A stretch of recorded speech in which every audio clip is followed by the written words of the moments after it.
ಓಂ ನಮೋ ವೆಂಕಟೇಶಾಯ. ನಮಸ್ಕಾರ ಸ್ನೇಹಿತರೆ, ಪ್ರಮಿಳಾ ಟಾಕ್ಸ್ಗೆ ನಿಮಗೆಲ್ಲರಿಗೂ ಸ್ವಾಗತ.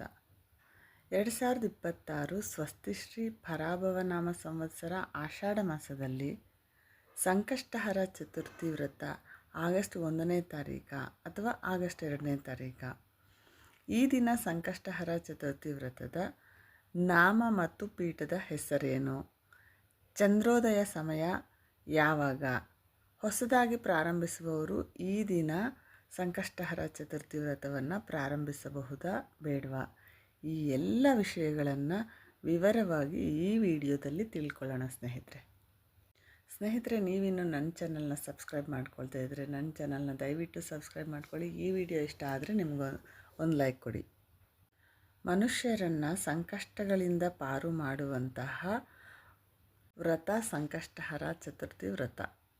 ಸ್ನೇಹಿತರೆ, ನಿಮಗೇನಾದರೂ ಕಷ್ಟಗಳಿದ್ರೆ, ನಿಮ್ಮ ಮಕ್ಕಳು ಸರಿಯಾಗಿ ಓದ್ತಾ ಇಲ್ವಾ, ವಿವಾಹ ತಡ ಆಗ್ತಾ ಇದೆಯಾ, ಸಂತಾನ ಪ್ರಾಪ್ತಿ ಇಲ್ವಾ, ಯಾವುದೇ ಕೆಲಸ ಅರ್ಧಕ್ಕೆ ನಿಂತು ಹೋಗಿದೆಯಾ, ದಾಂಪತ್ಯ ಕಲಹ ಮುಂತಾದ ಏನೇ ಸಂಕಷ್ಟಗಳು ನಿಮಗೆ ಇದ್ದರೂ ಕೂಡ, ಆರೋಗ್ಯ ಸಮಸ್ಯೆಗಳಿದ್ದರೂ ಏನೇ ಸಮಸ್ಯೆಗಳಿದ್ದರೂ ಕೂಡ ನಿಮಗೆ ಆ ಸಮಸ್ಯೆಗಳಿಗೆ ಪರಿಹಾರ ನೀಡುವಂತಹ ವ್ರತ ಸಂಕಷ್ಟಹರ ಚತುರ್ಥಿ ವ್ರತ. ನಂಬಿಕೆ ಇಟ್ಟು ಭಕ್ತಿಯಿಂದ ಸಂಕಷ್ಟಹರ ಚತುರ್ಥಿಯನ್ನು ವ್ರತವನ್ನು ನಿಮ್ಗೆ ಎಷ್ಟು ದಿನಗಳಾದರೆ ಅಷ್ಟು ದಿನಗಳು, 3 ತಿಂಗಳುಗಳಾಗಿರ್ಬೋದು, 5 ತಿಂಗಳುಗಳಾಗಿರ್ಬೋದು, 11 ತಿಂಗಳಾಗಿರ್ಬೋದು ಅಥವಾ 21 ತಿಂಗಳಾಗಿರ್ಬೋದು, ನಿಮಗೆ ಎಷ್ಟು ತಿಂಗಳುಗಳು ಸಾಧ್ಯವಾಗುತ್ತೋ ಅಷ್ಟು ತಿಂಗಳುಗಳು ನೀವು ವಿಘ್ನೇಶ್ವರನಲ್ಲಿ ನಿಮ್ಮ ಕಷ್ಟವನ್ನು, ನಿಮ್ಮ ಸಂಕಷ್ಟವನ್ನು ಹೇಳಿಕೊಂಡು ಈ ವ್ರತವನ್ನು ಮಾಡಿದ್ರೆ ಖಂಡಿತ ನಿಮ್ಮ ಸಂಕಷ್ಟಗಳಿಗೆ ಪರಿಹಾರ ಸಿಕ್ಕೇ ಸಿಗುತ್ತೆ. ಬನ್ನಿ ಹಾಗಾದರೆ ಈ ವ್ರತವನ್ನು ಹೇಗೆ ಮಾಡ್ಕೋಬೇಕು ಅನ್ನೋದನ್ನು, ಯಾವ ದಿನ ಮಾಡ್ಕೋಬೇಕು ಅನ್ನೋದನ್ನು ತಿಳ್ಕೊಳ್ಳೋಣ. ಸ್ನೇಹಿತರೆ, 2020 ಆಷಾಢ ಮಾಸದಲ್ಲಿ ಚೌತಿ ತಿಥಿ ಯಾವಾಗ ಬಂದಿದೆ ಅನ್ನೋದನ್ನು ತಿಳ್ಕೊಳ್ಳೋಣ. ಅದಕ್ಕೂ ಮುಂಚೆ ಸ್ನೇಹಿತರೆ, ವಿಘ್ನೇಶ್ವರನಿಗೆ ಅತ್ಯಂತ ಪ್ರೀತಿ ಪಾತ್ರವಾದ ತಿಥಿ ಚತುರ್ಥಿ ತಿಥಿ.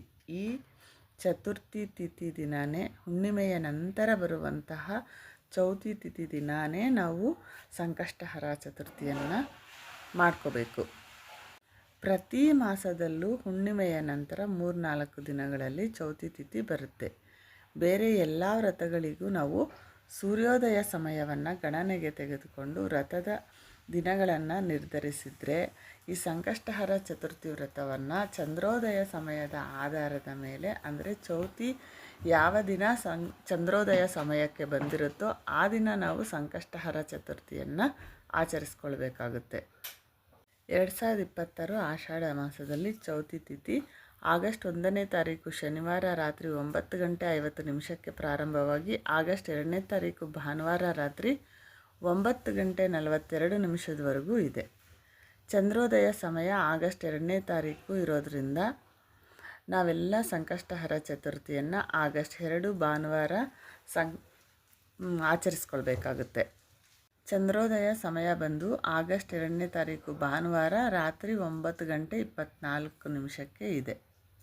ಈ ವ್ರತವನ್ನು ಹೇಗೆ ಮಾಡ್ಕೋಬೇಕಪ್ಪ ಅಂದರೆ, ಸಂಕಷ್ಟಹರ ಚತುರ್ಥಿ ಯಾವ ದಿನ ಬಂದಿರುತ್ತೋ ಆ ದಿನ ಬೆಳಗಿನ ಜಾವ ಬೇಗ ಎದ್ದು ಮನೆಯೆಲ್ಲ ಶುಭ್ರ ಮಾಡಿಕೊಂಡು, ಹೊಸಲು ಪೂಜೆ ಮಾಡಿಕೊಂಡು, ನಂತರ ನೀವು ವಿಘ್ನೇಶ್ವರನ ಫೋಟೋ ಇಟ್ಕೊಂಡು, ಅಂದರೆ ನೀವು ನಿಮ್ಮ ದೇವರ ಮನೆಯಲ್ಲಾಗಲಿ ಅಥವಾ ಸಪ್ರೇಟಾಗಿ ಪೀಠ ಹಾಕ್ಕೊಂಡಾಗಲಿ ವಿಘ್ನೇಶ್ವರನ ವಿಗ್ರಹ ಮತ್ತು ಫೋಟೋಗಳನ್ನು ಇಟ್ಕೊಂಡು, ಅದಕ್ಕೆ ಅರಿಶಿನ, ಕುಂಕುಮ, ಗಂಧ ಮತ್ತು ಜವಾದ್ ಪೌಡರ್ ಮುಂತಾದ ಸುಗಂಧ ದ್ರವ್ಯಗಳಿಂದ ಕಲಸಿದಂತಹ ಬೊಟ್ಟುಗಳನ್ನು ಇಟ್ಕೋಬೇಕು.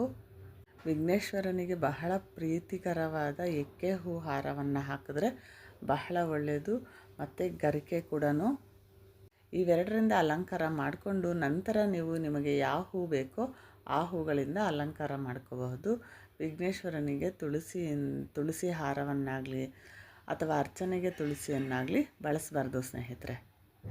ಈ ರೀತಿ ಅಲಂಕಾರವನ್ನು ಮಾಡಿಕೊಂಡ ನಂತರ ಸ್ವಾಮಿಗೆ ನೈವೇದ್ಯಗಳೇನಪ್ಪ ಅಂದರೆ, ಮೋದಕ, ಉಂಡೆ, ಕಡುಬು ಇವುಗಳಲ್ಲಿ ಏನಾದರೂ ನೀವು ಸ್ವಾಮಿಗೆ ನೈವೇದ್ಯವಾಗಿ ಇಟ್ಕೋಬಹುದು. ಹಣ್ಣನ್ನು, ಹಾಲನ್ನು ಇಟ್ಕೋಬಹುದು. ನಂತರ ನೀವು ಒಂದು ಕೆಂಪು ಬಣ್ಣದ ಬಟ್ಟೆಯನ್ನು ತೆಗೆದುಕೊಂಡು ಅದಕ್ಕೆ ಅದರೊಳಗೆ ಎಲೆ ಅಡಿಕೆ ಇಟ್ಟು ಖರ್ಜೂರ, ಬಾದಾಮಿ, ಗೋಡಂಬಿ, ನಿಮಗೆ 21 ರೂಪಾಯೋ 101 ರೂಪಾಯೋ ಎಷ್ಟು ಸಾಧ್ಯವಾದರೆ ಅಷ್ಟು ಹಣವನ್ನು ಇಟ್ಟು ಮುಡುಪನ್ನು ಕಟ್ಕೋಬೇಕು. ಅದರಲ್ಲಿ ಅರಿಶಿನ ಕುಂಕುಮ ಮೊದಲು ಹಾಕ್ಕೋಬೇಕು. ಈ ರೀತಿ ಮುಡುಪನ್ನು ಕಟ್ಟಿ ವಿಘ್ನೇಶ್ವರನ ಫೋಟೋ ಮುಂದೆ ಇಟ್ಟು ನಿಮ್ಮ ಸಂಕಷ್ಟವನ್ನು ಹೇಳಿಕೊಂಡು, ನಾನಿಷ್ಟು ತಿಂಗಳುಗಳು ಇಷ್ಟು ಸಂಕಷ್ಟಹರ ಚತುರ್ಥಿ ವ್ರತಗಳನ್ನು ಮಾಡ್ತೀನಿ, ನನಗೆ ಇಂತಹ ಕಷ್ಟ ಇದೆ, ನನಗೆ ಪರಿಹಾರ ಮಾಡು ವಿಘ್ನೇಶ್ವರ ಅಂತ ಸ್ವಾಮಿಯಲ್ಲಿ ಬೇಡಿಕೊಂಡು ಸಂಕಲ್ಪವನ್ನು ಮಾಡ್ಕೋಬೇಕು. ನಂತರ ನೀವು 2 ತುಪ್ಪದ ದೀಪಗಳನ್ನು ಹಚ್ಕೊಂಡು ವಿಘ್ನೇಶ್ವರನ ವಿಗ್ರಹ ಇದ್ದರೆ ನಿಮ್ಮಲ್ಲಿ ಪಂಚಾಮೃತ ಅಭಿಷೇಕ ಮಾಡ್ಕೋಬಹುದು, ಅಥವಾ ಯಾವುದೇ ಸುಗಂಧ ದ್ರವ್ಯದ ನೀರಿನಿಂದನೂ ನೀವು ಅಭಿಷೇಕವನ್ನು ಮಾಡ್ಕೋಬಹುದು. ನಂತರ ನೀವು ವಿಗ್ರಹ ಅಥವಾ ಫೋಟೋಗೆ ಈ ದಿನ ಆಷಾಢ ಮಾಸದ ಸಂಕಷ್ಟಹರ ಚತುರ್ಥಿ ದಿನ, ಪ್ರತಿಯೊಂದು ಸಂಕಷ್ಟಹರ ಚತುರ್ಥಿಗೂ ಪೀಠ ಮತ್ತು ನಾಮದ ಹೆಸರು ಬೇರೆ ಬೇರೆ ಇರುತ್ತೆ ಸ್ನೇಹಿತರೆ. ಈ ಮಾಸದಲ್ಲಿ ಆಷಾಢ ಮಾಸದಲ್ಲಿ ಬಂದಿರುವಂತಹ ಸಂಕಷ್ಟಹರ ಚತುರ್ಥಿಗೆ ಪೀಠದ ಹೆಸರು ವಿಷ್ಣು ಪೀಠ, ನಾಮ ಬಂದು ಗಜಾನನ ಗಣಪತಿ ಅಂತ. ಈ ಹೆಸರು ಮತ್ತು ಪೀಠದಿಂದ ಸ್ವಾಮಿಯನ್ನು ಪೂಜಿಸ್ಕೊಳ್ಬೇಕು. ಅಂದರೆ ನೀವು ಸ್ವಾಮಿಗೆ ಅರ್ಚನೆ ಮಾಡುವಾಗ 108 ಎಕ್ಕೆ ಹೂ ಅಥವಾ ಗರಿಕೆ ಅಥವಾ ಬೇರೆ ಹೂಗಳಿಂದ ಅರ್ಚನೆಯನ್ನು ಮಾಡ್ಕೊಳ್ಳಿ.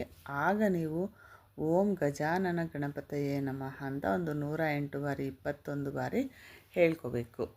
ಆಗಷ್ಟೇ ಹೇಳ್ಕೊಳ್ಳೋದಲ್ಲ, ಆ ದಿನ ಪೂರ್ತಿ ಓಂ ಗಜಾನನ ಗಣಪತಿಯೇ ನಮಃ ಅಂತ ನಿಮಗೆ ಎಷ್ಟು ಬಾರಿ ಸಾಧ್ಯವಾದರೆ ಅಷ್ಟು ಬಾರಿನೂ ಶ್ರದ್ಧಾಭಕ್ತಿಯಿಂದ ನೀವು ಮನಸ್ಸಲ್ಲಿ ಜಪಿಸ್ತಾ ಇರಿ.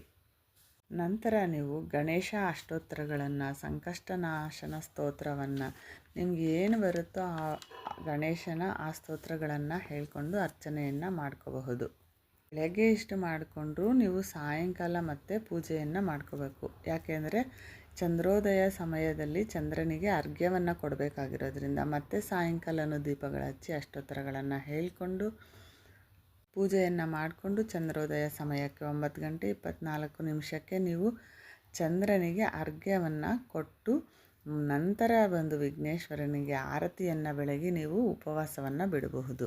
ಅಂದರೆ ಬೆಳಗ್ಗೆಯಿಂದ ಉಪವಾಸವಿದ್ದು ಮಾಡಿದ್ರೆ ಹೆಚ್ಚಿನ ಪುಣ್ಯ ಫಲಗಳು ನಿಮ್ಮದಾಗುತ್ತೆ. ಆದರೆ ಮಕ್ಕಳು, ವಯಸ್ಸಾಗಿರುವಂತಹ ವೃದ್ಧರು, ಗರ್ಭಿಣಿ ಸ್ತ್ರೀಯರು ಉಪವಾಸ ಮಾಡುವಂತಿಲ್ಲ ಸ್ನೇಹಿತರೆ. ನಿಮಗೆ ಸಾಧ್ಯವಾದರೆ ಉಪವಾಸ ಇದ್ದು ಮಾಡ್ಕೊಳ್ಳಿ. ಈ ರೀತಿ ನೀವು ಚಂದ್ರನಿಗೆ ಅರ್ಘ್ಯವನ್ನು ನೀಡಿದ ನಂತರ ನೀವು ಮೊಸರನ್ನವನ್ನು ಸ್ವೀಕರಿಸಬಹುದು.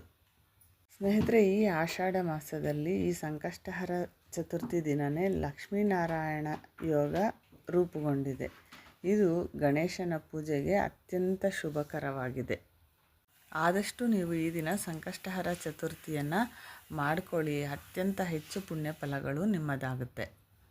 ಸ್ನೇಹಿತರೆ, ಆದಿಪೂಜೆಗೆ ಅರ್ಹರಾಗಿರುವವರು ವಿಘ್ನೇಶ್ವರನ ಬೇಡಿದ್ರೆ ನಮ್ಮ ಎಲ್ಲ ಕಷ್ಟಗಳು ಪರಿಹಾರ ಆಗೋದು ಖಂಡಿತ.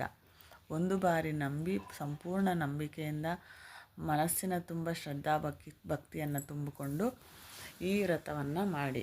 ಈ ವ್ರತವನ್ನು ಸಾಯಂಕಾಲ ಮಾಡಿಕೊಂಡು ನೀವು ಸಾಧ್ಯವಾದರೆ ನಿಮ್ಮ ಹತ್ತಿರದ ಯಾವುದೇ ವಿಘ್ನೇಶ್ವರನ ಆಲಯಗಳಲ್ಲಿ ಪೂಜೆ ಮಾಡ್ತಾ ಇರ್ತಾರೆ, ಅಲ್ಲಿಗೆ ಹೋಗಿ ನೀವು ಪೂಜೆಯನ್ನು ನೋಡಿಕೊಂಡು ವ್ರತಕಥೆಯನ್ನು ಕೇಳಿಸ್ಕೊಂಡು ಬಂದು ಚಂದ್ರನಿಗೆ ಅರ್ಘ್ಯವನ್ನು ಕೊಟ್ಟು ನಂತರ ವಿಘ್ನೇಶ್ವರನಿಗೆ ಆರತಿಯನ್ನು ಮಾಡಬಹುದು.